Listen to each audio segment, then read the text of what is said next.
So good morning friends. ऐसा है, पिछली क्लास में मैंने आपको बताया था मीटिंग्स कैसी कैसी हो सकती हैं। सो टाइप्स ऑफ मीटिंग्स एक बार इतना रीड कर लेते हैं जो पिछली क्लास में समझा था, ऑटोमेटिक रिवीजन हो जाएगा और फिर हम आगे का डिस्कशन चालू करते हैं। तो टाइप्स ऑफ मीटिंग में हमने सबसे पहले देखा 3 प्रकार की मीटिंग हो सकती है। एक शेयर होल्डर्स की मीटिंग या मेंबर्स की मीटिंग, दूसरी डायरेक्टर्स की और तीसरी क्रेडिटर्स की। तो मीटिंग्स ये इंपॉर्टेंट होती है क्योंकि हर मेजर डिसीजन मीटिंग में ही होता है। जो भी मेजर डिसीजंस होंगे, छोटे मोटे डिसीजंस है डे टू डे एक्टिविटीज के, तो वो तो कोई भी मैनेजिंग डायरेक्टर या किसी को अथॉरिटी दे दिया है, मैनेजर है, उसको लेने का अधिकार होता है। बट जितने मेजर डिसीजंस होते हैं जिसमें या तो समझो कंपनी से रिलेटेड कोई फंडामेंटल डिसीजन लेना है, लाइक उसका ऑब्जेक्ट चेंज करना है, उसका रजिस्टर्ड ऑफिस चेंज करना है, नाम बदलना है, ये सब जनरल मीटिंग में होते हैं। ये बहुत बड़े डिसीजंस हो गए। Even day to day activities के भी जो रोज के नहीं होते हैं बट ऐसे डिसीजंस है जो थोड़े मेजर है। जैसे कंपनी को एक प्रॉपर्टी खरीदना है, तो प्रॉपर्टी खरीदने का अधिकार हो सकता है कि मैनेजिंग डायरेक्टर को ना देके बोर्ड मीटिंग में होगा। दैट मीन्स सब बोर्ड ऑफ डायरेक्टर्स मिलेंगे। जैसे अगर हमारे कैप्स लर्निंग के एग्जाम्पल से समझे तो ज्यादातर डिसीजंस लेने के अधिकार शर्मा सर को खुद को है।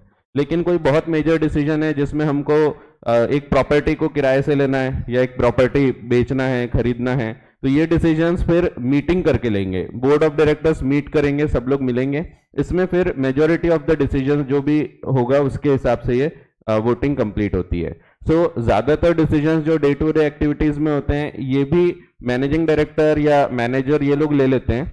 लेकिन जो फंडामेंटल डिसीजंस होते हैं वो डिसीजंस इवन बोर्ड मीटिंग में होते हैं, जो भले डे टू डे से रिलेटेड हो, ऐसे हो जिसमें शेयर होल्डर्स की आवश्यकता नहीं हो, बट फिर भी बोर्ड ऑफ डायरेक्टर्स की मीटिंग होती है। सो मीटिंग्स में ही सब मेजर डिसीजंस होते हैं। Meetings play a very important role in the management of the company. तो पहली चीज वही बताइए कि मीटिंग्स बहुत ही इंपॉर्टेंट होती है। In fact all the important decision, जितने भी इंपॉर्टेंट डिसीजन होंगे of the company are taken in meetings only. Shareholders express their will and exercise their right in general meetings. तो इनकी क्या इच्छाएं हैं, क्या इनके जो राइट्स हैं, ये इन लोग एक्सरसाइज कर सकते हैं जनरल मीटिंग में। रोज मैं जाके कंपनी में बैठ नहीं सकता। अगर मैं मेंबर भी हूं, मैं शेयर होल्डर हूं, मैंने रिलायंस इंडस्ट्रीज लिमिटेड के बहुत सारे शेयर्स होल्ड किया हूं, अब मैं कल जाके कंपनी में बैठ जाऊंगा ऑफिस में और बोलूंगा आज कंपनी मैं चलाऊंगा, तो ये नहीं चलेगा, मुझे भगा दिया जाएगा वहां से। या इवन मैं बोलूंगा मुझे बुक्स ऑफ अकाउंट्स बताओ, क्या प्रॉफिट है, आज कितना सेल हुआ, तो अगेन ये नहीं चलेगा, मुझे भगा दिया जाएगा। सो मैं डे टू डे एक्टिविटीज में as a member, as a share holder रोज जाके कंपनी से सवाल जवाब नहीं कर सकता। बट मुझे ये मीटिंग में करने का अधिकार होता है। एक दिन दिया जाता है जिस दिन आपके जो सवाल है आप पूछ लो। एनुअल जनरल मीटिंग में आओ, उस दिन आप पूछ लो क्या प्रॉफिट कमाया, प्रॉफिट बता दिया जाएगा, एसेट्स क्या है, कैसे क्या बढ़े हैं, ये सब चीजें आप उस दिन पूछ सकते हो। फिर इसके अलावा डायरेक्टर्स का अपॉइंटमेंट वगैरह ये सब भी मीटिंग में ही होता है, जनरल मीटिंग में। सो वैसे हम लोग हर चीज मीटिंग जो है मीटिंग में ही लेते हैं, ज्यादातर जो मेजर डिसीजंस हैं। बट रोज के डिसीजंस में हम लोग को इंटरफेयर करने का अधिकार नहीं होता। हम लोग मीन्स मेंबर्स, तो रोज के जो डिसीजंस हैं ये डायरेक्टर्स ही लेते हैं। तो वही दिया है कि शेयर होल्डर्स को अपना जो विल है, विल मीन्स इच्छाएं, जो भी उनकी इच्छा है, जैसे कोई नए डायरेक्टर को अपॉइंट करना है, पुराने को हटाना है, ये सब कहाँ होता है, मीटिंग में ही होता है।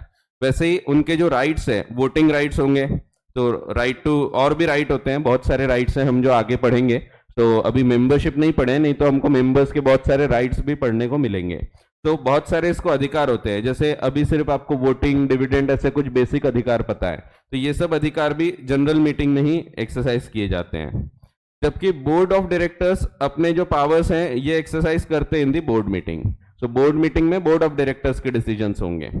कंपनी मीटिंग्स को हम इसीलिए क्लासिफाई कर सकते हैं broadly into 3 categories, 3 main categories. वैसे कुछ केसेस में इवन कंपनी के एम्प्लॉयज की भी मीटिंग होती है, तो एम्प्लॉयज को भी बुलाया जाता है, जैसे कि अमलगमेशन है, मर्जर्स है, यहाँ पे एम्प्लॉयज को भी सब चीज इन्फॉर्म करना जरूरी होता है। बट हम वैसे अगर ब्रॉड क्लासिफिकेशन देखें तो broadly there can be 3 types of meeting. One, share holders या मेंबर्स मीटिंग, जिसमें एक होती है एनुअल जनरल मीटिंग, एजीएम, जो वार्षिक आम सभा होगी, साल में एक बार होगी, कब होगी ये भी हम समझेंगे। फिर एक्स्ट्राऑर्डिनरी जनरल मीटिंग, जो एजीएम के अलावा जितनी भी मीटिंग्स होती हैं ये सबको हम एक्स्ट्रा ऑर्डिनरी बोलते हैं। तो ये भी हम देखेंगे कि एक्स्ट्राऑर्डिनरी जनरल मीटिंग क्या होती है।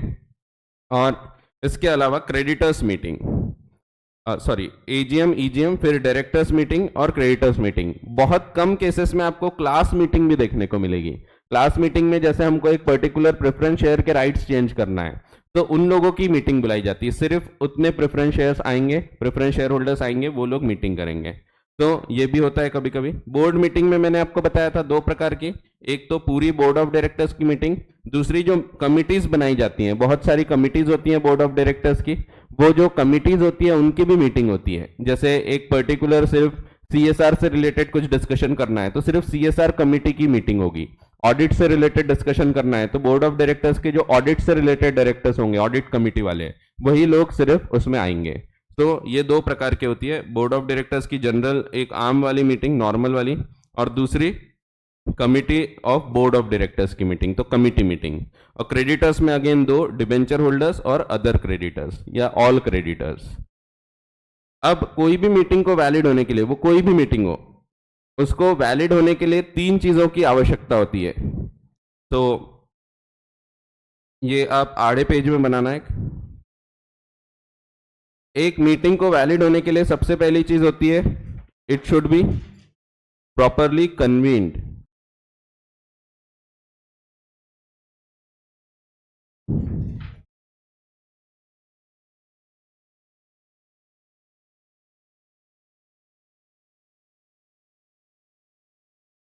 प्रॉपरली कन्वे होना जरूरी है। सो प्रॉपरली कन्वे करने का क्या मतलब है, यह समझना है हमको। एक मीटिंग को प्रॉपरली कन्वे होना चाहिए। दूसरी चीज है प्रॉपरली कॉन्स्टिट्यूट होना चाहिए।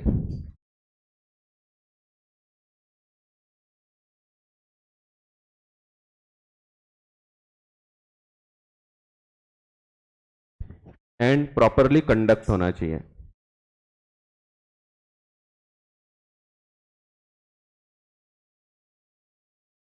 तो जब मैं बोलता हूं एक मीटिंग प्रॉपर है, तो प्रॉपर कब मानेंगे हम, जब इसको प्रॉपरली कन्वे किया गया था, जब प्रॉपरली कॉन्स्टिट्यूट हुई, और जब प्रॉपरली कंडक्ट हो गई, तभी हम बोलेंगे एक मीटिंग एकदम प्रॉपर है। अब इसका क्या मतलब है ये भी हम समझते हैं। जैसे कोई भी डिसीजन लेना है, आप कंपनी के एंगल से छोड़ो, अगर आपको भी कोई डिसीजन लेना है, समझो अपन अपने क्लास की एक ट्रिप प्लान करते हैं कि अपन जाएंगे मस्त गोवा वगैरह, इसका प्लान बनाना है अपने को। अब गोवा जाना है तो उसके लिए पहले तो हमको डिसाइड करना पड़ेगा कि कुछ लोग इनिशिएटिव लेंगे। तो वो कुछ लोगों को हम पहले बोलेंगे कि भाई तुमको पूरा इनिशिएटिव लेना है कि कैसे क्या इसको प्लान करना है। तो समझो 5-6 लोग आते हैं, उन लोगों को बुलाया जाएगा, उन लोग को बोला जाएगा कि आपको एक काम करना है, जितने भी क्लास के बच्चे हैं सबसे मिलके बात करना है, कितनी फीस है वो सब आप लोग खुद डिसाइड करो। तो कितना जाने का खर्चा लगेगा, आने का खर्चा लगेगा, ये सब चीजें आपको डिसाइड करना है। तो इसके लिए पहले तो 4-5 लोग इनिशिएटिव लेंगे। मान लो वो बोर्ड ऑफ डायरेक्टर्स है। अब वो लोग जो इनिशिएटिव लेंगे उस हिसाब से फिर सबको बुलाया जाएगा। सबको बताना तो चाहिए क्योंकि इतने सारे लोग जा रहे हैं, समझो 100 लोग जा रहे हैं ट्रिप के लिए, तो यहाँ पे सिर्फ 2-4 जन मिलकर डिसीजन ले लेंगे 100 लोगों के लिए, तो वो सही नहीं होगा। क्योंकि यहाँ खास तौर पे यहाँ तो फाइनेंशियल इंपैक्ट होता है, तो यहाँ पे जो डिसीजन है इसमें सब लोगों का सहमति देना जरूरी होता है। वैसे ही यहाँ पे भी मीटिंग बुलाई जाएगी। अब जब भी मीटिंग बुलाना है तो सबसे पहली चीज क्या है, तो आपको एक जगह देखना पड़ेगा। तो पहले जगह देखेंगे, कहाँ बुलाना है, फिर कितने बजे बुलाना है, ये सब चीजें बताना पड़ता है। तो इसके लिए एक नोटिस भेजा जाता है, जानकारी दी जाती है। तो नोटिस का मतलब होता है जानकारी देना। यहाँ पे क्योंकि एक लीगल चीज हो रही है इसीलिए राइटिंग में नोटिस होता है, तो एक रिटर्न नोटिस भेजा जाता है। तो जब हम बोलते हैं प्रॉपरली कन्वे होना चाहिए, इसमें अगेन दो चीजों की आवश्यकता होती है। प्रॉपरली कन्वे का मतलब है, पहली चीज है there should be a proper authority, एक प्रॉपर अथॉरिटी होना चाहिए।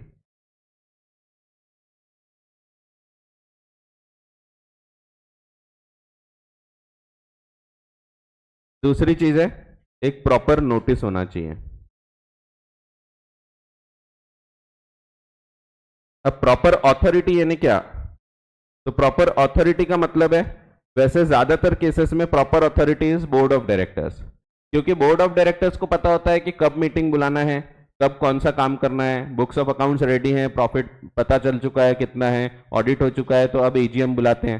तो ये बोर्ड ऑफ डायरेक्टर्स डिसाइड करते हैं। तो ज्यादातर केसेस में हम देखेंगे कि ये जो प्रॉपर अथॉरिटी है it will be board of directors. तो फर्स्ट अथॉरिटी है बोर्ड ऑफ डायरेक्टर्स।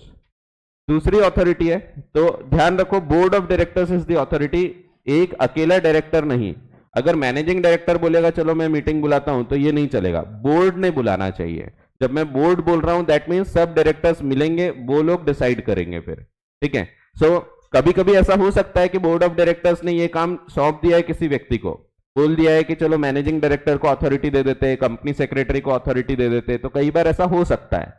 बट अगर ऐसा नहीं किया गया है तो board of directors is the proper authority.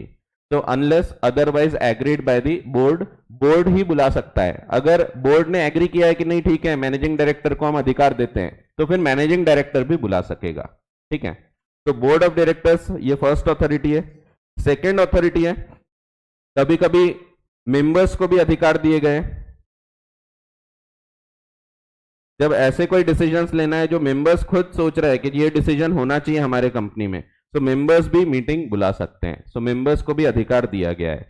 तो ये कौन से केसेस हैं ये भी हम देखेंगे। फिर तीसरा जो अथॉरिटी है दैट इज ट्रिब्यूनल, एनसीएलटी। कल की क्लास में बताया था ट्रिब्यूनल। तो एनसीएलटी ये एक प्रकार से क्वासी जुडिशियल अथॉरिटी होती है, कोर्ट जैसी होती है। तो इसको भी अधिकार दिया गया है कि ये भी खुद मीटिंग बुला सकते हैं। ये कब? तो जब ऐसी कोई चीज है कि डायरेक्टर्स मीटिंग नहीं बुला रहे जानबूझ के। कभी कभी डायरेक्टर्स के बीच में झगड़ा चल रहा है, 2 ग्रुप बन गए, 3 ग्रुप बन गए, इधर 3 डायरेक्टर अलग, उधर 2 अलग, इधर 2 अलग। ये लोग मीटिंग ही नहीं करते हैं। जब तक ये मीटिंग नहीं करेंगे तो फिर इनकी मीटिंग नहीं हो सकती प्रॉपर, क्योंकि इन लोग डिसाइड करते हैं मीटिंग कब बुलाना। अब बोर्ड ऑफ डायरेक्टर्स में ही मन मुटाव है, झगड़े चल रहे हैं, तो मीटिंग बुलाना संभव नहीं होता। ऐसे केसेस में ट्रिब्यूनल को अधिकार दिया है, ट्रिब्यूनल मीटिंग बुला सकता है। तो ये लाइन से हम एक एक सेक्शंस देखेंगे। जैसे एजीएम है तो बोर्ड ऑफ डायरेक्टर्स बुलाता है जनरली। तो ये सब लाइन से 4 सेक्शन है, 96, 97, 98, 99, इनफैक्ट 100 भी इसमें आ जाएगा, 100 भी कवर होता है। तो ये सेक्शंस अपन देखेंगे। फिर प्रॉपर नोटिस क्या है ये देखना है। तो ये अभी हम सिर्फ एक समरी देख रहे हैं, इसको हम डीप में पढ़ने वाले हैं। तो पहले प्रॉपर अथॉरिटी ये लोग रहेंगे। फिर प्रॉपर नोटिस, प्रॉपर नोटिस के लिए कुछ चीजें और बताई गई है कि नोटिस प्रॉपर है ये हम कब मानते हैं। तो अगेन प्रॉपर नोटिस के लिए बहुत सारी चीजों का होना अनिवार्य है। हाँ ये आखिरी तक चलेगा, यहाँ पे थोड़ी सी जगह लगेगी बस, वैसे इतनी जगह में हो जाएगा काम। 4 लाइन लगेगी यहाँ, और यहाँ 4 लाइन लगेगी। चलो मैं एक बार पहले इसका एक स्ट्रक्चर बना लेता हूँ। तो प्रॉपरली कॉन्स्टिट्यूट होने का दूसरी जो रिक्वायरमेंट है, इसमें भी 2 चीज रहती है। पहली चीज रहेगी there should be a proper chairman. ये कौन होता है ये समझेंगे हम। और there should be proper quorum.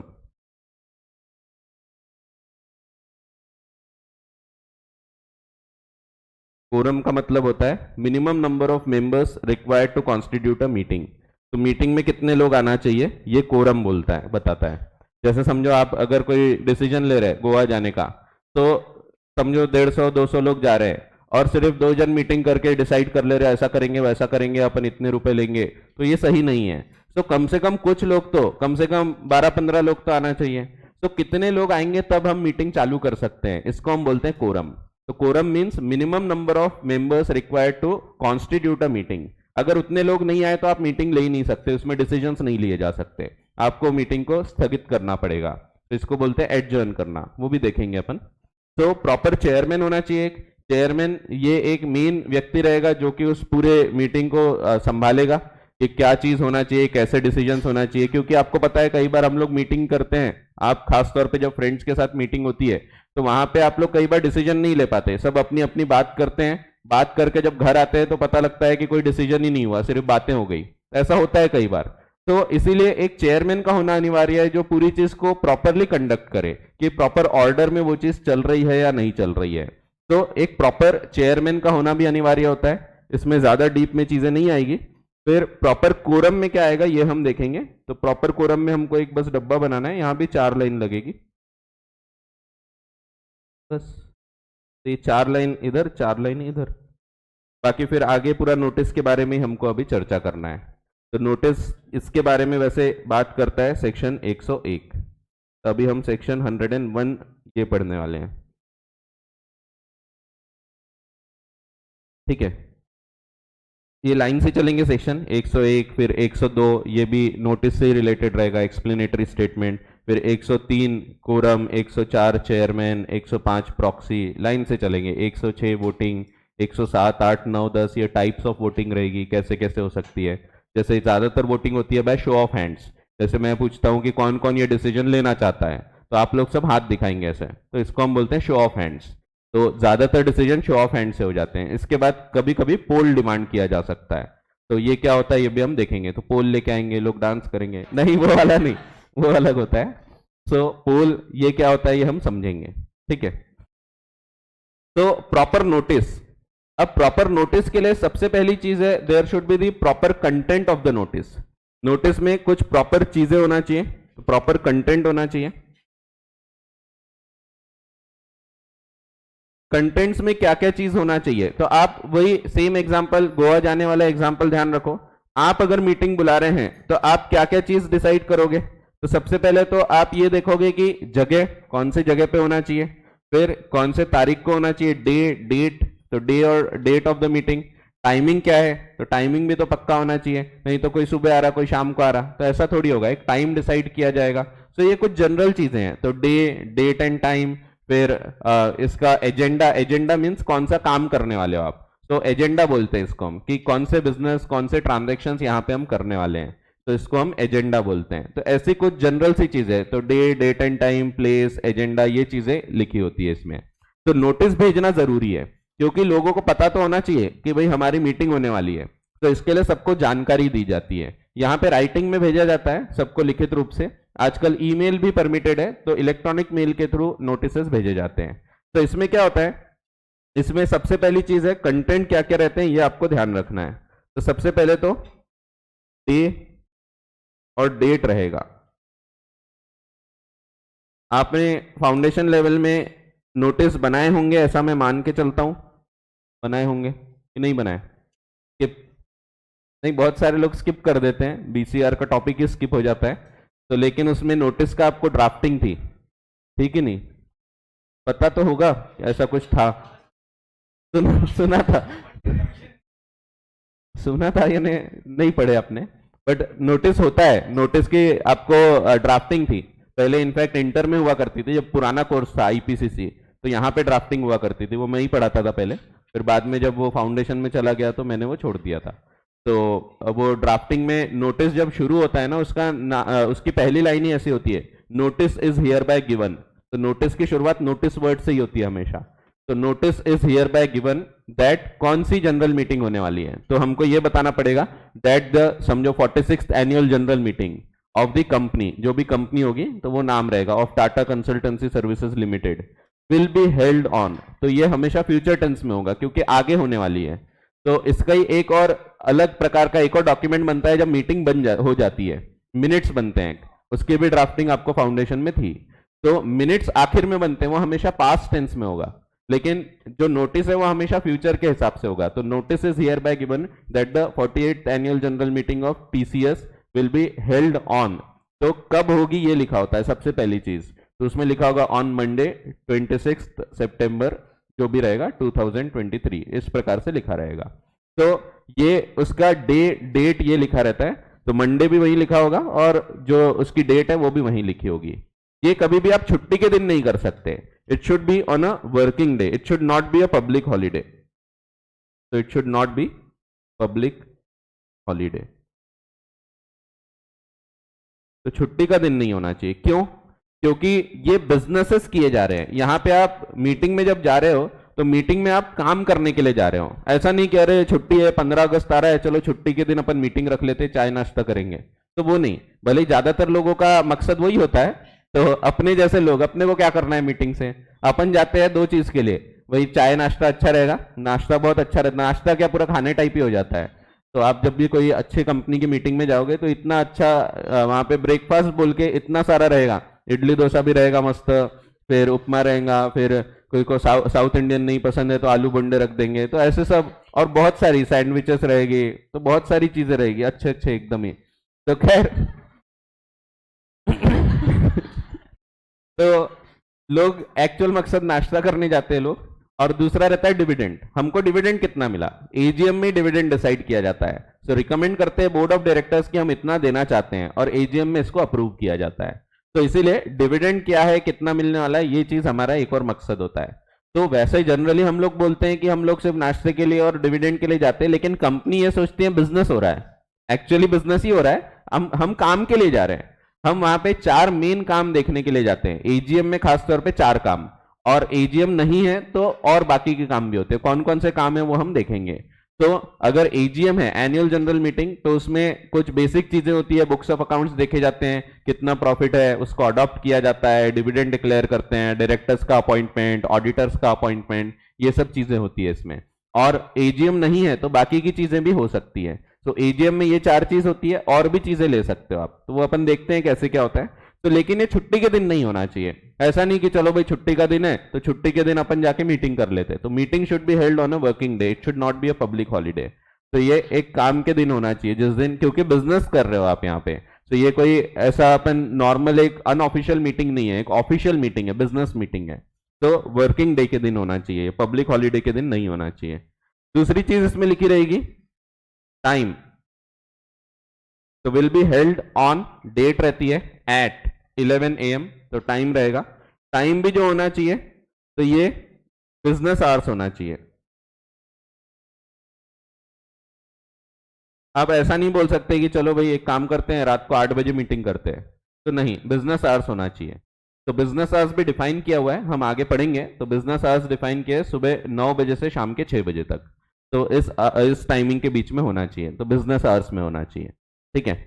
फिर तीसरी चीज है प्लेस, कहां मिलना है ये भी तो बताना पड़ेगा। तो जब भी आप कोई भी मीटिंग कर रहे हैं, आप गोवा जाने की प्लान करो, जो हमेशा फेल होता है। तो गोवा के प्लान होते ही फेल होने के लिए। तो गोवा के प्लान इसीलिए बनाए जाते हैं ताकि वो टूट जाए। तो कुछ लोगों के गोवा के प्लान सक्सेसफुल होते हैं, मेरे हुए थे जब मैं पढ़ रहा था, उस टाइम से जा रहा हूँ मैं, कई बार जाके आ गया मैं, 4 बार हो गया मेरा ट्रिप। मेरा पहला बैंक ऑडिट भी गोवा का था। तो बैंक ऑडिट के लिए पहले आर्टिकलशिप में गया और पहला ऑडिट गोवा, थार्ड से उधर पहुंच गए। तो ऐसा है। ठीक है। उसके बाद लेकिन फिर कई बार मैंने खुद भी लीनियंट ले लिया। मेरे एग्जाम है सीए फाइनल की, मैं 1 महीने पहले जाके गोवा बैठा हूँ, ऐसा सब हो रहा था।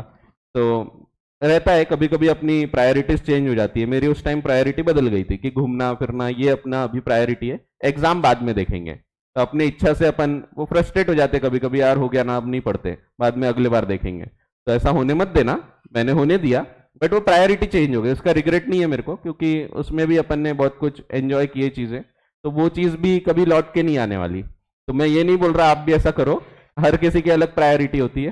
तो पहले पढ़ाई कर लेना चाहिए, बट होता है कभी कभी। तो मेरे साथ ऐसा हुआ था। तो कुछ लोग ऐसे होते हैं जो शुरू से आखिरी तक पढ़ सकते हैं, जैसे आपके एग्जाम्पल है पवन सर, एकदम इंटरेस्ट से पढ़ेंगे वो शुरू से आखिर तक। कुछ लोग ऐसे होते हैं जिनको इंटरेस्ट नहीं होता, बस ऐसा पढ़ना है इसीलिए पढ़ रहे हो।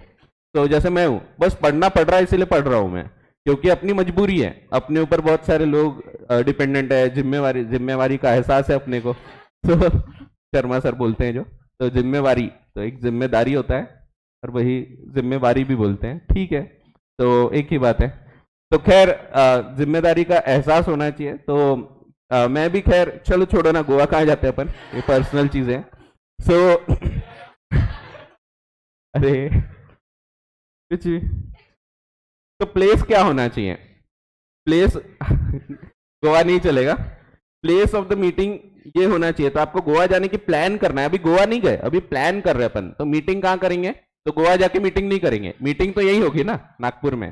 तो प्लेस जो होना चाहिए, it should be either the registered office of the company, RO, RO means जिसमें पानी साफ होता है उसको आरओ बोलते हैं, नहीं वो नहीं, आरओ मीन्स रजिस्टर्ड ऑफिस। या फिर अगर आरओ उतना बड़ा नहीं है, जरूरी थोड़ी है कि रजिस्टर्ड ऑफिस इतना बड़ा हो, क्योंकि हमारे शेयर होल्डर्स है हजारों में, 10,000 लाख में, लेकिन हमारा रजिस्टर्ड ऑफिस छोटा सा ही है। जैसे कैप्स लर्निंग है, समझो हम बहुत बड़ी कंपनी बन गए, हमारे 50,000 शेयर होल्डर्स हैं, तो हमारे 50,000 शेयर होल्डर्स की यहाँ मीटिंग थोड़ी हो सकती, तो हमारा रजिस्टर्ड ऑफिस ये रहेगा, लेकिन हमारी मीटिंग यहाँ नहीं हो सकती। तो इसीलिए रजिस्टर्ड ऑफिस ये वैसे तो बोला है, लेकिन अगर रजिस्टर्ड ऑफिस उतना बड़ा नहीं है, if it is not possible कि आप रजिस्टर्ड ऑफिस में ले सको मीटिंग, तो फिर आप कोई और जगह पे भी ले सकते हैं। तो एनी अदर प्लेस, लेकिन इन सेम टाउन, सिटी और विलेज। कहां पे? Where RO of the company, RO is situated।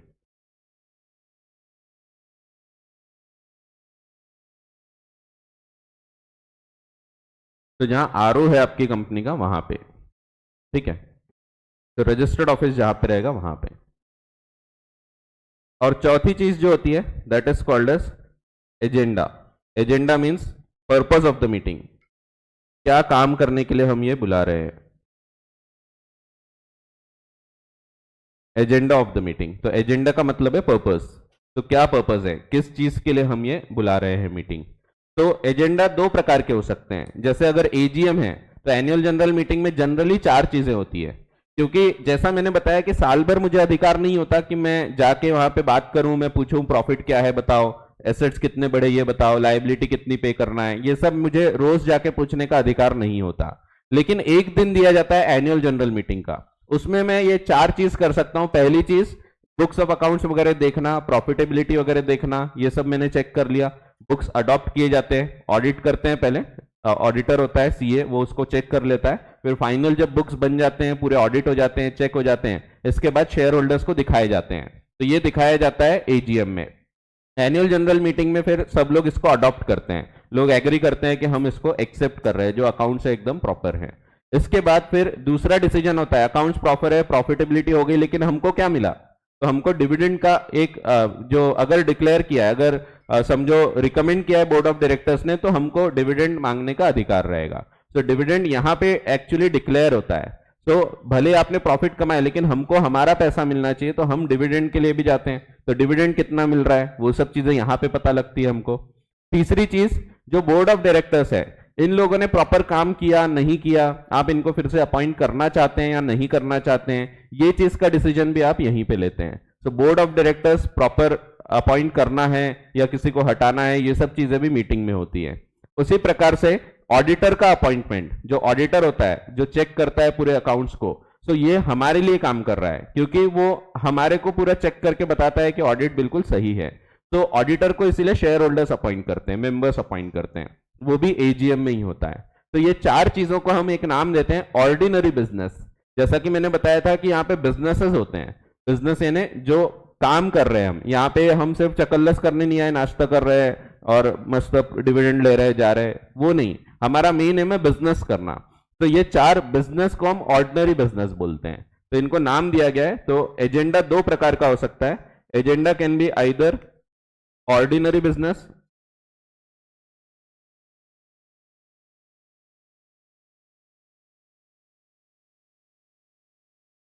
या फिर एजेंडा हो सकता है स्पेशल बिजनेस। 4 लाइन लगेगी यहां भी, ऑर्डिनरी बिजनेस में 4 चीजें आएगी और स्पेशल बिजनेस। ऑर्डिनरी बिजनेस में 4 चीजें कवर होती है। पहली चीज है अडॉप्शन ऑफ अकाउंट्स।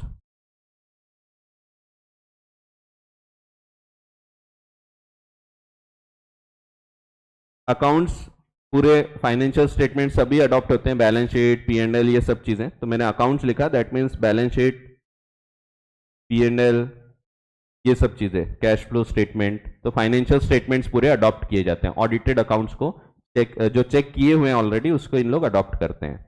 दूसरी चीज होती है, दूसरा जो बिजनेस होता है, ये होता है declaration of dividend. Dividend declare किया जाता है, जो डिविडेंड पैसा हमको मिलता है, जो कमाई की गई है उसमें से कुछ पैसा बांटा जाता है एज डिविडेंड, वो डिविडेंड कितना मिल रहा है ये चीज यहां पे डिक्लेयर की जाती है। तीसरी चीज होती है अपॉइंटमेंट ऑफ डायरेक्टर्स।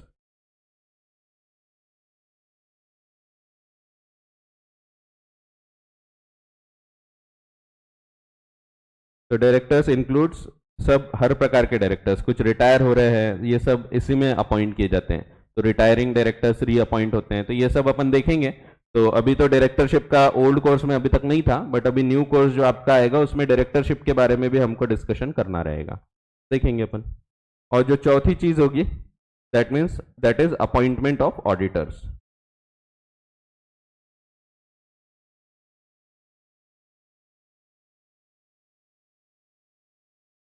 तो ये चार चीजें होती है, ये चार चीजें ऑर्डिनरी बिजनेस होती हैं। ये एजीएम में तो होगी ही, तो एजीएम में ही होगी इनफैक्ट, ये एक्स्ट्रा ऑर्डिनरी जनरल मीटिंग में नहीं होती। ये चार चीजें, साल खत्म हो गया, साल खत्म होने के बाद एजीएम हो रही है, तो पिछले साल हमने क्या प्रॉफिट कमाया, उसके ऊपर फिर डिविडेंड कितना मिल रहा है, फिर वो डायरेक्टर्स को फिर से अपॉइंट करना नहीं करना, ऑडिटर को अपॉइंट करना, उसका रेम्यूनरेशन फिक्स करना, ये सब चीजें यहाँ पे होती है। तो ये चार चीजें, तो इसको हम शॉर्ट में याद रख सकते हैं। ए अडॉप्शन ऑफ अकाउंट्स, दूसरा है डी डिविडेंड, तीसरा है डायरेक्टर्स और चौथा है ऑडिटर्स। तो ADDA ऐसा याद रख सकते हैं। अड्डा है वो अपना, वहाँ पे जाके मीटिंग हो रही। खैर एक और होता है अड्डा मारना। अड्डा मारना है ना बंक मारना, बंक मारते हैं ना अपन कॉलेज में। कॉलेज आप तो गए नहीं होंगे, तो वहाँ पे बंक मारते हैं लोग कई बार। क्लास है कॉमन बंक, सब गायब हो गए, सिर्फ टीचर बैठे हैं, ऐसा भी होता है। ठीक है, तो ये चार चीजें इसमें होती है।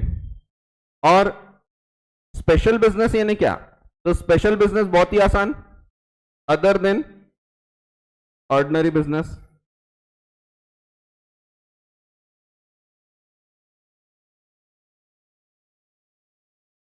स्पेशल बिजनेस दोनों जगह हो सकते हैं, एजीएम में भी हो सकते हैं और ईजीएम में भी हो सकते हैं, या ईओजीएम भी बोलते हैं, एक्स्ट्रा ऑर्डिनरी जनरल मीटिंग। क्योंकि एजीएम जो है, मैंने आपको बताया एजीएम में ये चार चीज होती है, लेकिन हमको ये चार चीज के अलावा कोई डिसीजन लेना है। जैसे हमको समझो कंपनी का नाम चेंज करना था, अब नाम चेंज करने के लिए हम क्या फिर अलग से ईजीएम बुलाएंगे क्या, तो नहीं, एजीएम हो ही रही है, उसी में हम नाम चेंज करने का डिसीजन ले सकते हैं। दैट मीन्स ये चार डिसीजन के अलावा और भी डिसीजन एजीएम में आ सकते हैं। तो जो स्पेशल बिजनेस है ये एजीएम में भी हो सकता है या ईजीएम में भी हो सकता है, बट ऑर्डिनरी बिजनेस सिर्फ एजीएम में ही होते हैं। ऑर्डिनरी बिजनेस कभी भी ईजीएम में नहीं होंगे, ईजीएम में कभी डिक्लेरेशन ऑफ डिविडेंड नहीं होगा, ईजीएम में कभी अडॉप्शन ऑफ अकाउंट्स नहीं होगा, ये सिर्फ एजीएम में ही होगा। तो ये ऑर्डिनरी बिजनेस हमेशा एनुअल जनरल मीटिंग में होते हैं, और स्पेशल बिजनेस दोनों में हो सकते हैं। आपको कंपनी का रजिस्टर्ड ऑफिस बदलना है तो या तो ईजीएम बुलाओ, उसमें ले लो, उसमें कर लो ये, या फिर आपकी ऑलरेडी एजीएम होने वाली है तो ये चार चीज तो होने वाली है, वो पांचवी चीज भी उसमें कर लो। तो एक्स्ट्रा अलग से बिजनेस करने के लिए अलग मीटिंग बुलाने की जरूरत नहीं है। एजीएम में आप चार चीज के अलावा और भी कर सकते हैं, लेकिन ईजीएम में कभी भी ये चार चीज नहीं आएगी। ठीक है, तो एक्स्ट्रा ऑर्डिनरी जनरल मीटिंग ये चार चीजों के अलावा ही रहेगी, वो हमेशा स्पेशल बिजनेस ही रहेगा। तो ये कुछ चीजें हैं, इसके अलावा और भी कुछ चीजें हैं जो आगे इसमें आएगी, पर हम थोड़ा और आगे बढ़ते हैं। इसके बाद है length of notice. Length of notice means कितनी बड़ी नोटिस होना चाहिए। लेंथ यानी कितनी बड़ी नोटिस होना चाहिए, 25 पेज 30 पेज नहीं, वो नहीं है। लेंथ का मतलब होता है कि वो कितने टाइम गैप की होना चाहिए। सो लेंथ ऑफ नोटिस ये दूसरा पॉइंट है हमारा। हम सिर्फ अभी नोटिस से रिलेटेड बातें कर रहे हैं, प्रॉपर नोटिस का क्या मतलब है। अगर ये सब कंटेंट में से एक भी कंटेंट मिस हो जाता है तो नोटिस प्रॉपर नहीं है। तो ये कुछ कंटेंट्स है। इसके अलावा एक चीज और बता देता हूं, वैसे वो कंटेंट में नहीं आती, फिफ्थ पॉइंट जो है ये नोट्स टू द नोटिस होता है। तो मैं एजीएम ईजीएम ऊपर कर लेता हूं, एक नोट्स टू द मीटिंग भी होता है। नोट्स टू द नोटिस, इसमें कुछ जनरल सी चीजें होती है। जैसे आप अगर मीटिंग करने आ रहे हैं तो हमने एक अटेंडेंस स्लिप लगाया है नोटिस के साथ, वो लेके आना है आपको, तो ये सब चीजें लिखी होती है। डिविडेंड अगर बांटा गया तो 30 दिन वेट करो, 30 दिन के अंदर आपको मिलेगा, ये सब चीजें नोट्स में लिखी होती हैं। तो कुछ जनरल बातें होती है, वैसे भी अलग से हम ये पढ़ने ही वाले हैं। ठीक है, तो नोट्स टू द नोटिस भी एक होता है। इसके अलावा लेंथ ऑफ नोटिस, लेंथ का मतलब है वो कितने टाइम के लिए होना चाहिए। तो इसका जो टाइम है ये है 21 क्लियर डेज का नोटिस होना चाहिए।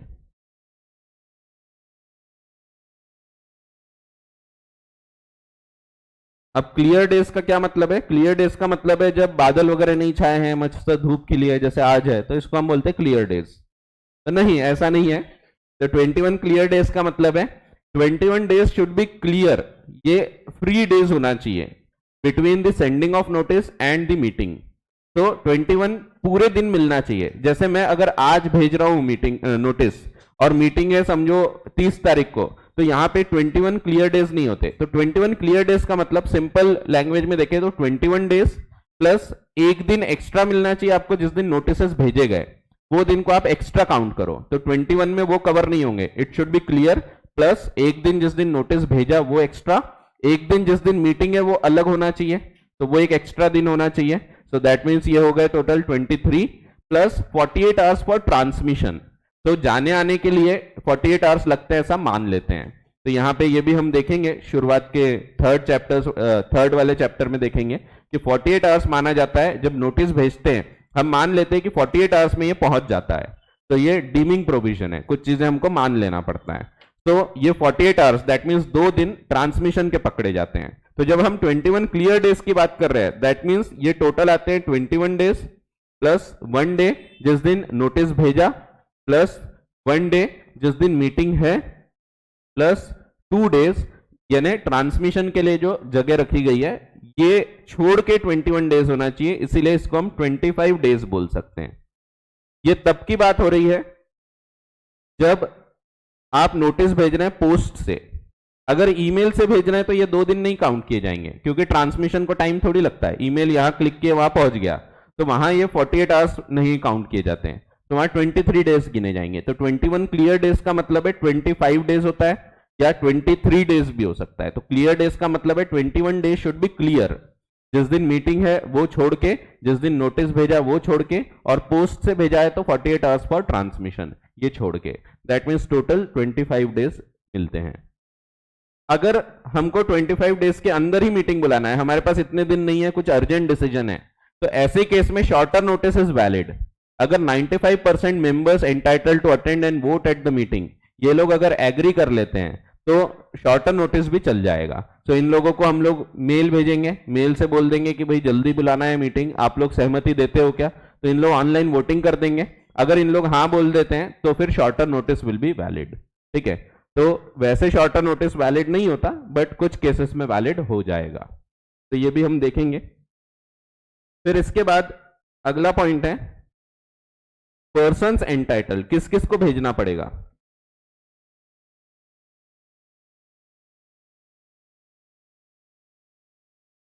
किस किस को नोटिस भेजना पड़ता है, पर्सन्स एंटाइटल टू नोटिस। तो नोटिस आपको भेजना पड़ता है पहली चीज शेयर होल्डर्स को, मेंबर्स को, to all the members, members को भेजेंगे हम। तो मेंबर्स अगर वो जीवित है तो उसको भेजेंगे, अगर वो घचक चुका है तो legal representative in case of disease, disease यानी बीमारी नहीं, डिसीज यानी घचक जाना।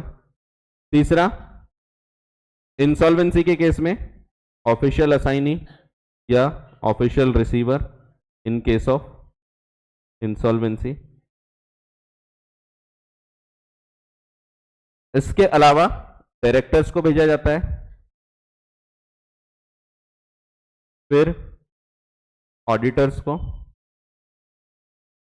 इतने लोग कानून में लिखे हैं।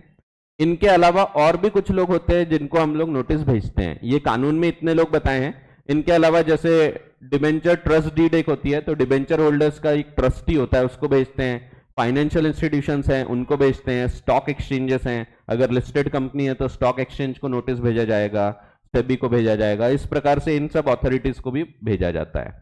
तो ये इतनी चीजें बताई गई है कानून में। इनके अलावा और भी कुछ लोग होते हैं जो या तो रूल्स से आते हैं या फिर कोई और प्रकार से उनको अधिकार मिलता है, बट एक्ट में इतनी चीज बताई है, जो सेक्शन 101 हम पढ़ेंगे उसमें इतनी चीजें बताई है। अगर किसी को गलती से नोटिस नहीं भेजा तो भी मीटिंग वैलिड होती है। तो कोई ये नहीं बोल सकता कि तुमने मुझे नोटिस नहीं भेजा तो मीटिंग वॉइड है, मीटिंग इनवैलिड है। तो meeting will be valid even if there is an accidental omission.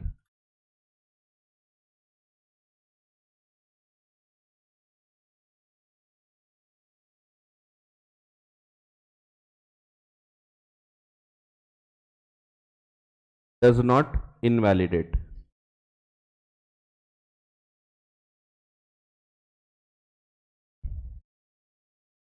तो मीटिंग को इनवैलिडेट नहीं करती है, गलती से अगर छूट गया है तो।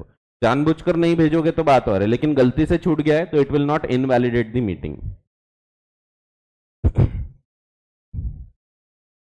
फिर आखिरी चीज,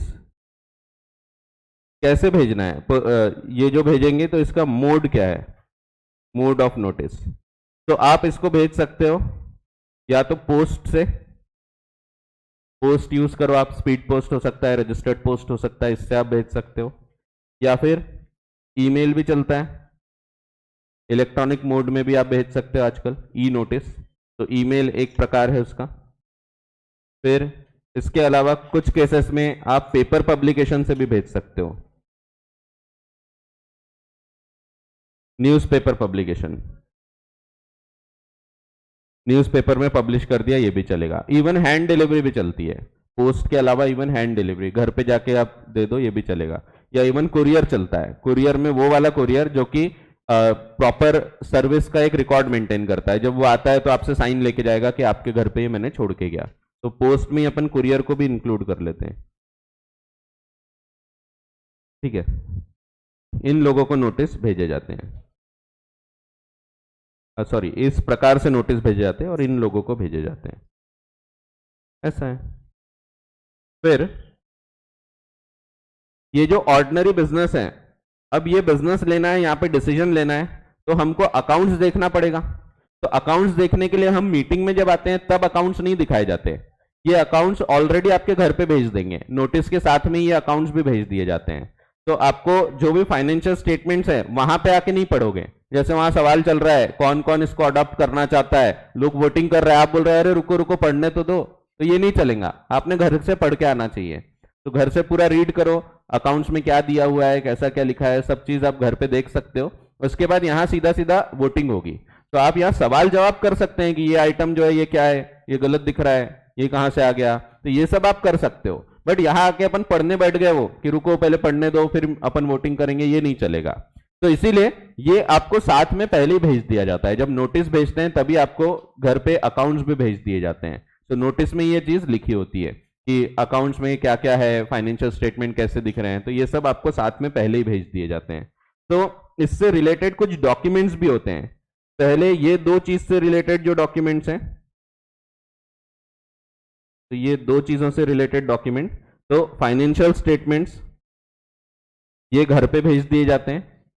फिर इससे रिलेटेड डायरेक्टर्स रिपोर्ट,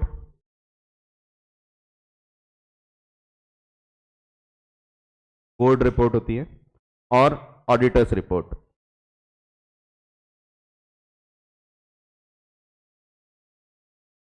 ये तीनों डॉक्यूमेंट्स हैं जो लगाए जाते हैं।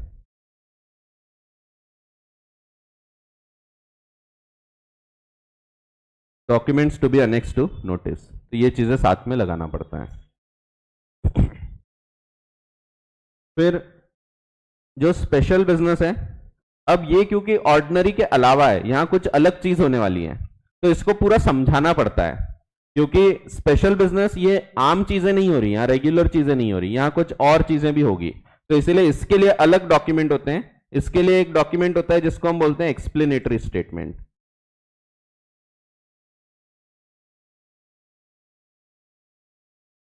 ये एक्चुअली सेक्शन 102 में आता है पूरा, ये हम देखेंगे।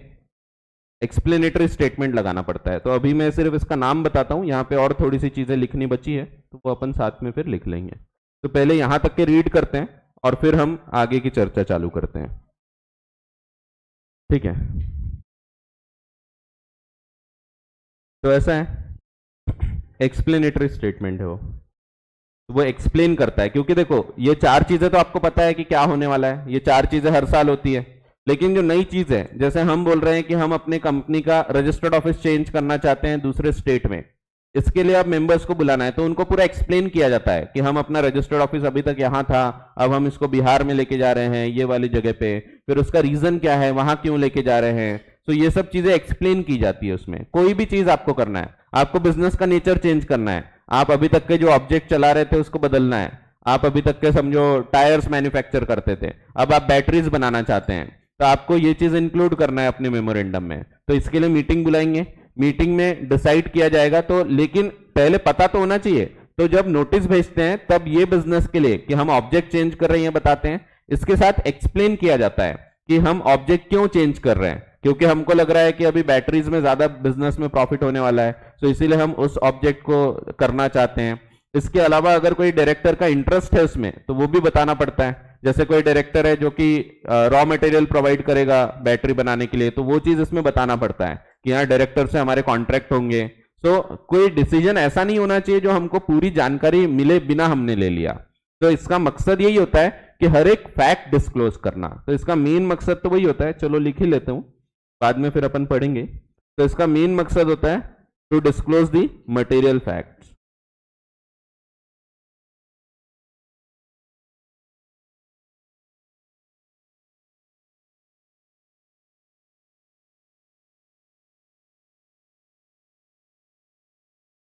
मटेरियल का मतलब होता है जो फैक्ट से आपका डिसीजन बदल सकता है, that is called as material. जैसे कि आपका अगर कोई पर्टिकुलर पॉइंट नहीं बताया तो आपका डिसीजन कुछ और होगा, अगर वो पॉइंट बता दिया तो शायद आपका डिसीजन कुछ और होगा, उसको मटेरियल बोलते हैं। तो ये वही मटेरियल फैक्ट है जो आप अकाउंट्स में पढ़ते हैं, मटेरियलिटी। मटेरियलिटी का मतलब है जिससे फर्क पड़ता है, वो चीजों की आप अकाउंटिंग करते हैं। जिससे फर्क ही नहीं पड़ता, विच इज इमटेरियल, उसकी अकाउंटिंग नहीं करते। आपका एक पेन गुम गया 1 रुपए की, उसकी अकाउंटिंग करेंगे क्या? लॉस ऑफ पेन 1 रुपी, तो नहीं, उसकी अकाउंटिंग नहीं करते। बट आपकी कार गुम गई, उसकी अकाउंटिंग करते हैं। तो ये मटेरियल चीजों की अकाउंटिंग करते हैं हम, इमटेरियल की नहीं। वैसे यहां पे मटेरियल का मतलब जिससे फर्क पड़ रहा है, जिससे आपका डिसीजन हाँ का ना हो सकता है या ना का हाँ हो सकता है, ये चीजें इंफॉर्म करना जरूरी होता है। तो इसको हम बोलते हैं मटेरियल फैक्ट। इसके अलावा इसी के थ्रू इंटरेस्ट और इंटरेस्ट वगैरह ऑफ डायरेक्टर्स है, ये भी बताना पड़ता है। इंटरेस्ट ऑफ डायरेक्टर्स, डायरेक्टर्स हैं, उनके रिलेटिव्स हैं, मैनेजर्स हैं, इन लोगों के इंटरेस्ट, ये फाइनेंशियल हो या अदरवाइज हो, किसी भी प्रकार का, डायरेक्ट हो या इनडायरेक्ट हो। इवन इनडायरेक्ट इंटरेस्ट भी हमको इन्फॉर्म करना पड़ता है। इनडायरेक्ट इंटरेस्ट का मतलब है जैसे मैं पर्टिकुलर कोई चीज, कोई एक बिजनेस कर रहा हूं और वो बिजनेस से मैं कंपनी के साथ ट्रांजेक्शन करूंगा। जैसे वही सेम बैटरी का एग्जांपल, बैटरी के कुछ रॉ मटेरियल है जो मैं कंपनी को बेचने वाला हूं। अब ये एक ऐसी चीज है जिसमें मैं इंटरेस्टेड हूं, क्योंकि ये बिजनेस में अगर कंपनी आएगी तो मेरी भी सेल बढ़ेगी, तो मुझे ये चीज बताना पड़ेगा, इंक्लूड करना पड़ेगा, ये डिस्क्लोज किया जाएगा एक्सप्लेनेटरी स्टेटमेंट में। वैसे ही अगर मेरा इंटरेस्ट नहीं है बट मेरे कोई रिलेटिव का है, तो मेरे भाई की दुकान है और वो दुकान से गुड्स आने वाले हैं, तो ये चीज भी मुझे इन्फॉर्म करना पड़ता है। सो इनडायरेक्ट इंटरेस्ट भी हमको इन्फॉर्म करना पड़ता है। तो कोई भी रिलेटेड ऐसे पार्टीज हैं तो उनसे रिलेटेड कोई डिसीजन है, वो सब चीजें बताना जरूरी होता है। जितने भी स्पेशल बिजनेसेस होंगे उतने आपको एक्सप्लेनेटरी स्टेटमेंट लिखना पड़ेगा। जैसे आप 3 प्रकार के स्पेशल बिजनेस कर रहे थे या 2 प्रकार के, आपको कंपनी का नाम भी बदलना है, कंपनी का ऑब्जेक्ट भी बदलना है, तो ये दोनों चीज को आपको एक्सप्लेन करना पड़ेगा अलग अलग एक्सप्लेनेटरी स्टेटमेंट से। नाम बदलने के लिए अलग एक्सप्लेनेटरी स्टेटमेंट होगा, हम ये क्यों कर रहे हैं, फिर ऑब्जेक्ट बदलने का एक अलग एक्सप्लेनेटरी स्टेटमेंट होगा। तो जितने स्पेशल बिजनेस होते हैं, हर आइटम ऑफ स्पेशल बिजनेस के साथ एक एक्सप्लेनेटरी स्टेटमेंट होता ही है। ठीक है, तो ये एक और डॉक्यूमेंट है जो आपको अटैच करना पड़ता है विद द नोटिस। तो ये कौन कौन से डॉक्यूमेंट्स लग रहे हैं? तो financial statements, directors report, auditors report and explanatory statement. ठीक है, तो रीड करते हैं इतना, फिर और कुछ पॉइंट्स यहाँ पे आएंगे, वैसे अभी बचे हैं 1-2 पॉइंट।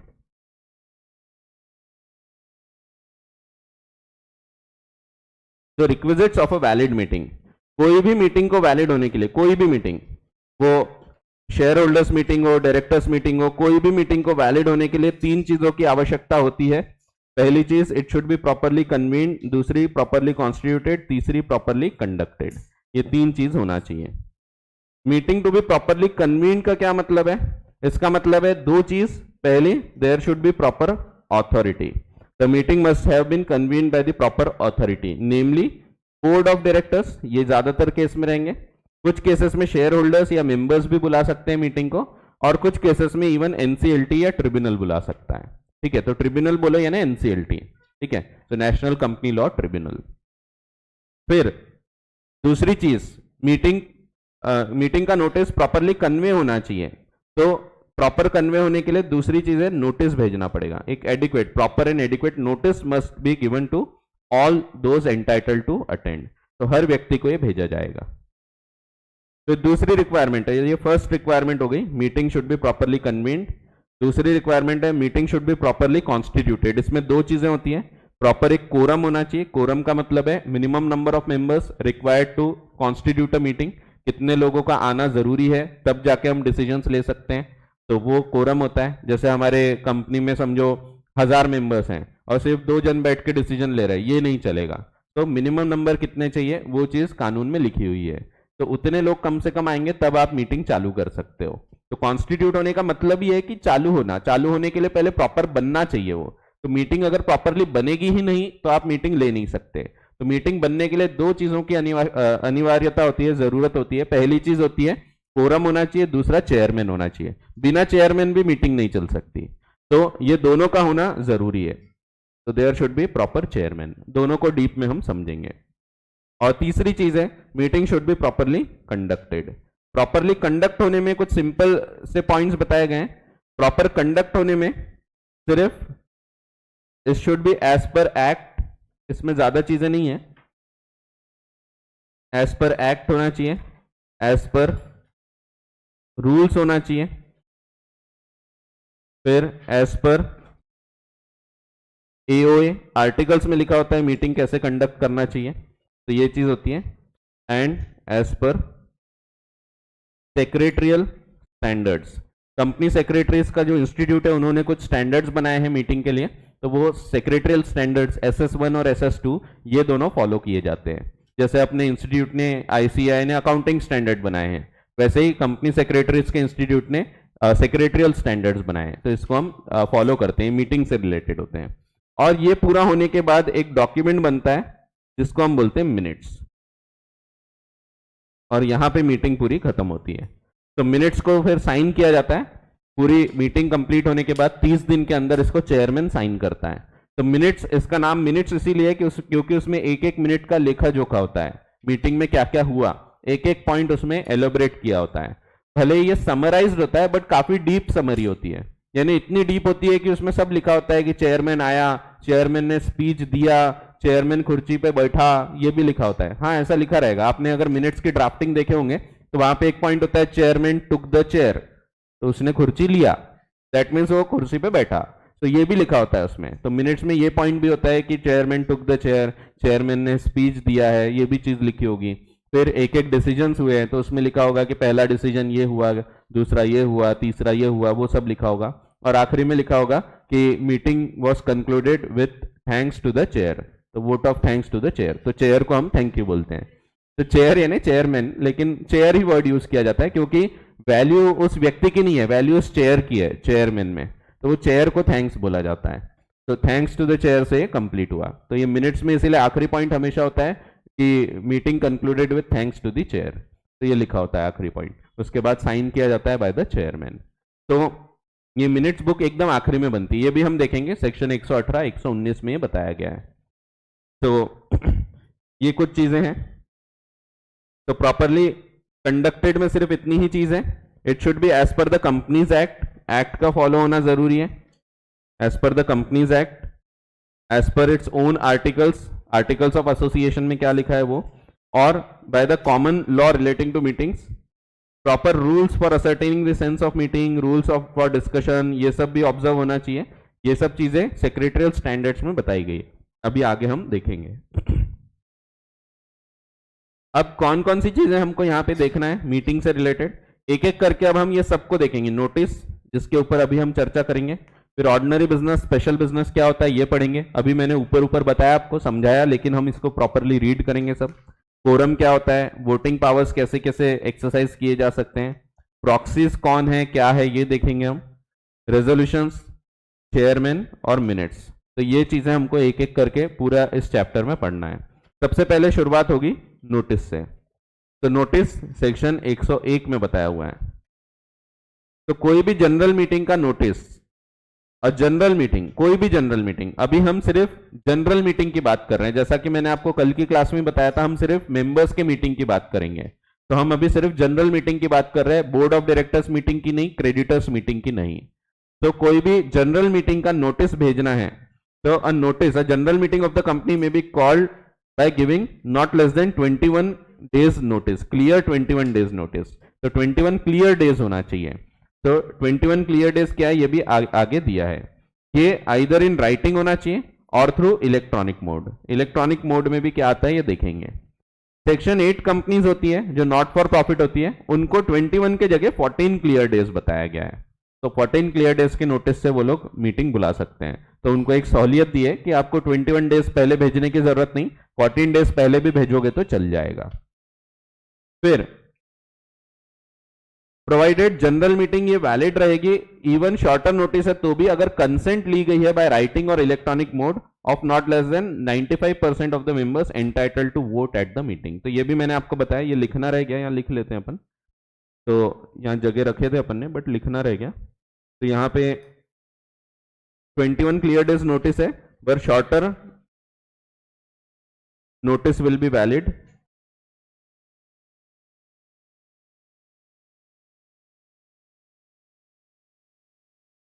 बट कब, if consented by 95% of members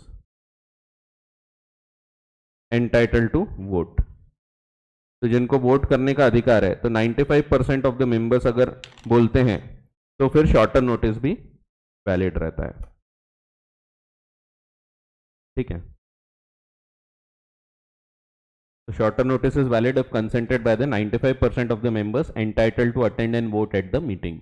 तो जो मीटिंग में आके वोट करने के लिए जिनके अधिकार हैं, तो वो लोग आके वोट करेंगे, लेकिन उनको अगर आप शॉर्ट नोटिस दे रहे हो तो पहले उनसे पूछना पड़ेगा। तो उन लोग पहले अगर हाँ बोल देते हैं, ये कैसे होगा, या तो राइटिंग में होगा, बट राइटिंग में पॉसिबल नहीं होता, तो इलेक्ट्रॉनिक मीन्स से उनसे वोटिंग करा ली जाती है कि हम शॉर्टर नोटिस में मीटिंग बुलाना चाह रहे हैं। वो अगर एग्री करते हैं तो शॉर्टर नोटिस भी वैलिड हो जाएगा।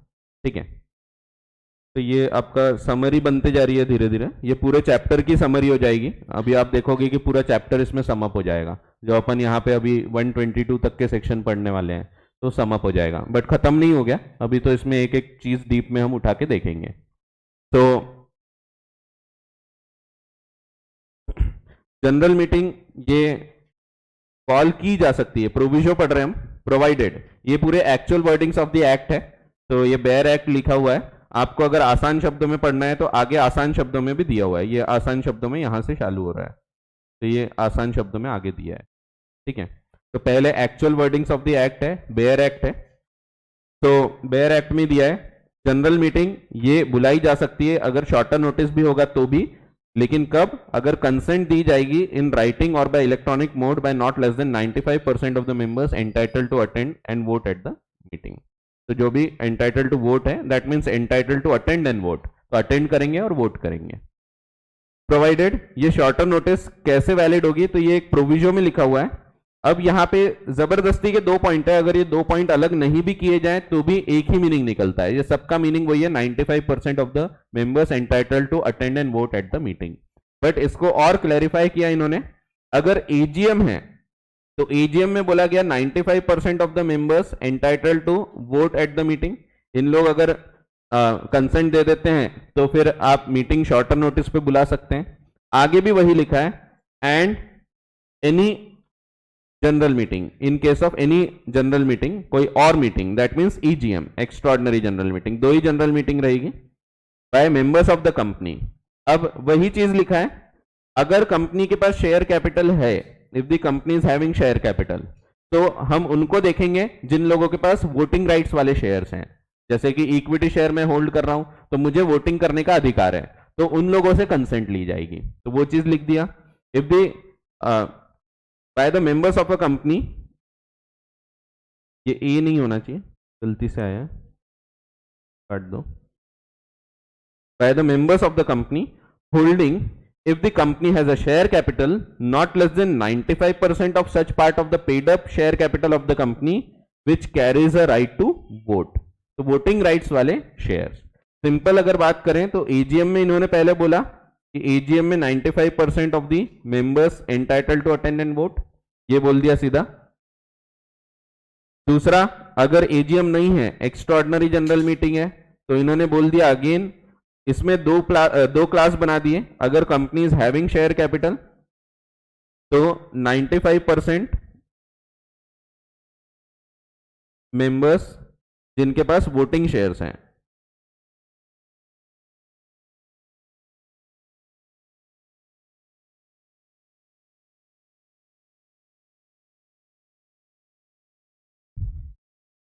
With voting power. और अगर company is not having share capital, तो कंपनी के पास अगर शेयर कैपिटल नहीं है तो वहां शेयर वोटिंग पावर की बात शेयर कैपिटल से डिसाइड नहीं होती। अगर नो शेयर कैपिटल है तो ऐसे भी कंपनीज हो सकती हैं जिनके पास शेयर कैपिटल नहीं है, जैसे companies limited by guarantee and not having share capital. मैं हूं, मेरी और दो फ्रेंड्स हैं, हम तीनों ने मिलकर एक कंपनी बनाए, लेकिन हमारा मकसद है, मेरी फ्रेंड्स है, जानते होंगे आप, कैटरीना, दीपिका, हम तीनों ने मिलकर कंपनी बनाए और हम लोगों का मकसद है कि हम चैरिटी करना चाहते हैं। तो हमको यहाँ कैपिटल लगाने की जरूरत नहीं थी, तो हमने कंपनी बनाया लिमिटेड बाय गारंटी। अब गारंटी बनाया हमने और हम तीनों ने गारंटी दे दिया, मैं हूं, कैटरीना है, दीपिका है, तीनों ने गारंटी दे दिया, समझो 1 लाख रुपए की, कि अगर कल चलकर कंपनी बंद होती है तो हम सब 1 लाख रुपए लेके आएंगे। अब यहां पे शेयर्स नहीं है हमारे पास, लेकिन गारंटी दी गई है, और जितनी गारंटी है उतने के हमारे पास वोटिंग पावर्स माने जाते हैं। दैट मीन्स यहां हम तीनों का 1/3 कंट्रोल रहेगा इस कंपनी में, क्योंकि तीनों की इक्वल गारंटी है, तो तीनों ने सेम गारंटी दी है तो तीनों का कंट्रोल उतना ही रहेगा। लेकिन यहां शेयर कैपिटल नहीं है, तो शेयर कैपिटल नहीं है तो भी 95% of the members having voting power, ये वर्ड यूज किया है। तो जब शेयर कैपिटल है तो ऐसे लोग जो 95% ऑफ वो शेयर होल्ड कर रहे हैं जिसमें वोटिंग राइट है, दैट मीन्स इक्विटी शेयर। और दूसरे केस में, और अगर company is having no share capital, तो वही चीज बोला है, not less than 95% of the total voting power exercisable at the meeting. तो यहां शेयर ना बोलते हुए सीधा सीधा बोल दिया है कि 95% of the total voting power. तो बात वही निकल के आती है, लेकिन तीनों का मतलब एक ही निकल के आता है, 95% ऑफ द वोटिंग पावर्स, ठीक है। बट कानून में कई बार इस प्रकार से लिखा होता है, हर चीज क्लैरिफाई की गई है, पर सबका मतलब एक ही निकल के आ रहा है, 95% of the total voting power. तो ऐसा है। फिर अब यहां पे हर जगह वर्ड क्या है, एंटाइटल टू वोट या entitle to attend and vote. तो जिसमें कभी कभी ऐसा होगा कि कोई कोई चीज में मैं वोटिंग कर सकता हूं, कोई कोई में नहीं कर सकता हूं। एक कंपनी है, वो कंपनी 3 डिसीजन लेने वाली थी, 3 डिसीजन में एक डिसीजन जो है फर्स्ट डिसीजन, इसमें मैं रिलेटेड हूं, और रिलेटेड हूं तो इसीलिए मैं इसमें वोट नहीं कर सकता, तो यहां पे वोटिंग पावर नहीं मिलते अगर मैं इंटरेस्टेड डायरेक्टर हूं तो मैं इंटरेस्टेड शेयर होल्डर या डायरेक्टर हूं जिसका उस पर्टिकुलर ट्रांजैक्शन में इंटरेस्ट है, कि मैं अपने बिजनेस से कोई कॉन्ट्रैक्ट करना चाह रहा हूं कंपनी के साथ, तो यहां पे मैं तो हाँ ही बोलूंगा उसको, इसीलिए मेरे को खुद को वोट करने का अधिकार ही नहीं होता क्योंकि मैं इंटरेस्टेड हूं। तो ऐसे केस में जब हम ये 95% की संख्या भी काउंट करेंगे तो ये वाले रेजोल्यूशन के लिए मुझे काउंट नहीं करेंगे, क्योंकि I am not entitled to vote at the meeting. भले ही मैं अटेंड करने के लिए एंटाइटल्ड हूं, बट वोट करने का अधिकार नहीं है। तो इसीलिए ये वाले रेजोल्यूशन के लिए मेरी वोटिंग नहीं गिनी जाएगी for shorter notice as well, but बाकी के 2 रेजोल्यूशन के लिए मुझे भी पूछना जरूरी है, ठीक है। तो ये पॉइंट आगे और क्लैरिफाई किए, बहुत काम का नहीं है बट सिंपल है। Provided further that where any member of the company is entitled to vote only on some resolution, जैसे कि मुझे रेजोल्यूशन नंबर 2 और 3 वोट करने का अधिकार है, to be moved at the meeting and not on the others, but number 1 पे vote करने का अधिकार मुझे नहीं है। Those members shall be taken into account for the purpose of this subsection in respect of the former resolution। तो जिसमें अधिकार है उसके लिए हम इसको काउंट करेंगे, और जिसमें अधिकार नहीं है उसके लिए नहीं करेंगे, not in respect of the latter, ठीक है। तो जिसमें मैं वोटिंग करने का अधिकार रखता हूं तो उसमें मुझे काउंट किया जाएगा, जिसमें मैं अधिकार नहीं रखता उसमें मुझे काउंट नहीं किया जाएगा, ठीक है। समझा क्या? सिंपल से पॉइंट्स हैं। तो सिंपली अगर ये पूरी चीज को हम ध्यान रखें तो एक लाइन में इसका मकसद पूरा निकल के आता है, 95% of the members entitled to attend and vote at the meeting, इनके आपको कंसेंट लेना है, इसके बाद आप शॉर्टर नोटिस भी भेज सकते हैं, ठीक है। तो ये इंपॉर्टेंट पॉइंट है, इन पे क्वेश्चन आते हैं, ये पूरे पॉइंट पे आते हैं, 21 क्लियर डेज, इवन कभी सेक्शन 8 कंपनी में 14 क्लियर डेज आ जाएगा। तो ये सबसे इंपॉर्टेंट चैप्टर में से एक है, तो बहुत ही ज्यादा इस पे क्वेश्चंस देखे जाते हैं। इस बार नहीं आए थे पिछले एग्जाम में, इस बार बहुत ही कम क्वेश्चंस थे, तो मेरे ख्याल से सिर्फ 4 मार्क का ही क्वेश्चन आया था, नहीं तो इसमें अच्छे खासे क्वेश्चंस आते हैं। और अब तो और इसका इंपॉर्टेंस बढ़ जाएगा क्योंकि अब सिर्फ कंपनी लॉ ही है, तो इंपॉर्टेंस और बढ़ जाएगा क्योंकि अदर लॉज हट जाएंगे, तो और ज़्यादा इस पे क्वेश्चन आने के चांसेस रहेंगे। फिर दूसरी चीज, अब ये बताता है कंटेंट के बारे में, कंटेंट ऑफ द नोटिस। तो सबसेक्शन 1 ने क्या बताया, उसने लेंथ ऑफ नोटिस बताया, कितने दिनों का नोटिस होना चाहिए, तो ये 21 क्लियर डेज, ये लेंथ ऑफ नोटिस बता रहा है, ठीक है। सबसेक्शन 2 बताता है कंटेंट, इसमें क्या क्या चीजें होना चाहिए। Every notice of the meeting shall specify the place, date, day and hour यानी टाइम ऑफ द मीटिंग। तो place, day and date, time and shall contain a statement of businesses to be transacted at the meeting, इसको हम बोलते हैं agenda. तो ये 4 contents उसमें से निकल के आते हैं, पहला प्लेस, डे और डेट, तीसरा टाइम और चौथा एजेंडा। तो 4 कंटेंट्स आपके रहते हैं, ठीक है। तो नोटिस में ये 4 चीज होना चाहिए। इसके अलावा 5वीं चीज जो नोट्स होते हैं, तो ये तो जनरल बातें हैं इसीलिए वो यहाँ पे नहीं दी है, वो अलग से आपको दिखेगा, यहीं पे लिखा हुआ है आगे कि और क्या क्या चीज इसमें होती है।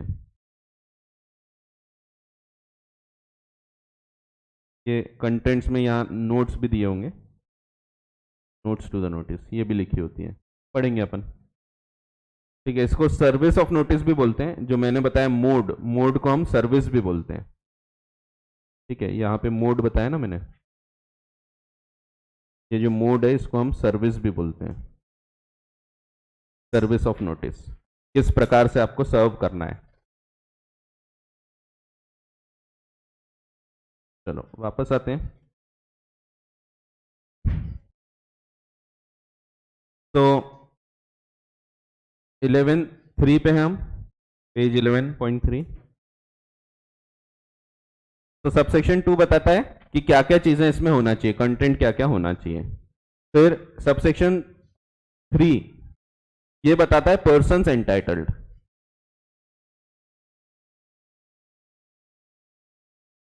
जैसा कि मैंने आपको बताया, एवरी मेंबर अगर वो जीवित है तो इसको भेजना पड़ेगा, शैल बी गिवन कंपल्शन है। उसका legal representative in case of deceased, उसका assignee in case of insolvency, auditor या ऑडिटर्स एंड डायरेक्टर्स। इसके अलावा कुछ और लोगों को भी देना पड़ता है, बट वो सेक्शन में नहीं लिखा है, वो अलग से हम देखेंगे जरूर, तो सेक्शन में नहीं लिखा है, आगे दिया है। फिर अगला पॉइंट वही जो मैंने बताया था, एक्सीडेंटल ओमिशन है, गलती से अगर ओमिट कर दिया, ओमिट करना है नहीं वो नहीं, वो वोमिट होता है, ओमिट करना है छोड़ देना, भूल गए, तो किसी को गलती से अगर नहीं दिया है तो ऐसे केसेस में प्रोसीडिंग्स इनवैलिडेट नहीं होती, मीटिंग वैलिड है, ठीक है। जानबूझकर नहीं दोगे तो बात अलग है, लेकिन गलती से छूट गया कोई तो फिर it will not invalidate the meeting. तो any accidental omission to give notice or non-receipt of notice by any member or other person who is entitled to notice for any meeting shall not invalidate the proceedings of the meeting। फिर एक note दिया है, private company which is not a subsidiary of a public company में prescribe in it articles कि इनको notice और किस किस को देना है। जैसे जनरली यहां मेंबर वर्ड यूज किया है, तो मेंबर का मतलब प्रेफरेंस शेयर होल्डर भी कवर हो जाते हैं, लेकिन कंपनीज अपने आर्टिकल्स में लिख देती है कि प्रेफरेंस शेयर होल्डर को हम नोटिसेस नहीं भेजेंगे, तो ये लिख दिए तो फिर भेजने की जरूरत नहीं है, क्योंकि प्रेफरेंस शेयर होल्डर्स को वैसे भी कोई फर्क नहीं पड़ता, उनको तो फिक्स डिविडेंड मिलने वाला है, उनको डिसीजन मेकिंग अथॉरिटी नहीं होती, राइट टू वोट नहीं होता, तो इसलिए उनको नोटिसेस नहीं भेजे जाते हैं, ठीक है। अगर ये नहीं लिखा जाए आर्टिकल्स में तो उसको भी देना पड़ेगा, क्योंकि preference share holder is also a member, वो भी मेंबर होता है, ठीक है, उसके पास भी शेयर्स है, उसका नाम भी रजिस्टर ऑफ मेंबर्स में लिखा होता है, तो वो भी मेंबर होता है, ठीक है। तो प्राइवेट कंपनी अगर चाहे तो वो भी आर्टिकल्स में और भी कुछ प्रोविजंस इससे रिलेटेड लिख सकती है। Notice of a meeting should be in accordance with the, अब कैसा होना चाहिए, तो वही जो मैंने बताया आपको, general rules, rules laid down in articles of the company and secretarial standards. तो इसमें SS1 और SS2 बनाए हैं इन्होंने, एक बोर्ड मीटिंग के लिए, दूसरी जनरल मीटिंग के लिए। अब ऑथोरिटी, ये अब यहाँ पे सेक्शंस खत्म किए अपन ने, इसके बाद अब हम पॉइंट वाइज वही चीज को देख रहे हैं। तो ऑथोरिटी, वक्त ही खत्म हो गया अपना, तो ठीक है, तो मेरा ध्यान ही नहीं था, एकदम से ध्यान गया, तो बराबर 10:30 बजे अभी, जल्दी खत्म हो गई यार क्लास, इतना कम पढ़े आज अपन ने। ठीक है, इन्हें ऐसा लगा ही नहीं कुछ पढ़े, आपको लगा होगा शायद, पता नहीं, ऐसा लगा बस बातें की अपन ने, पढ़ाई टाइप नहीं हुआ। ठीक है, ऐसी ही रहती है वैसे क्लास अपनी, आपको पता ही है, ज़्यादातर ऐसा बोरियत महसूस नहीं होंगी, 2 घंटे भी पढ़ लो तो नहीं होगी, तो ठीक है। लेकिन अगर आप इन्वॉल्व रहोगे तो, आप सिर्फ बैठ के ऐसे देखते रहोगे तो फिर आप बोर होंगे, वो स्वाभाविक सी बात है। साथ में आप अगर डायग्राम्स बनाते जाते हो, सब चीज़ प्रॉपरली लिखते जाते हो, तो आपको इतना टाइम ही नहीं मिलता कि आप बोर हो। तो आप बराबर साथ साथ चलोगे तो आपको उल्टा ऐसा लगेगा कि थोड़ा स्लो चले तो और अच्छा है, बट वैसे आदत हो जाती है आपको। तो अब आपको आदत हो गई होगी कि अपन साथ साथ में यहाँ पे डायग्राम बनाते जाते हैं, तो पहले नहीं तो ऐसा आप सोचते होंगे कि सर अभी रुकेंगे फिर हम डायग्राम बनाएंगे, तो ऐसा नहीं होता अपनी क्लास में, आप साथ साथ बनाते जाओ। ठीक है, चलो सो कंक्लूड करते हैं, अगली क्लास में इसके आगे का डिस्कशन करते हैं क्योंकि मेरी एक और तुरंत क्लास है। चलो, थैंक यू।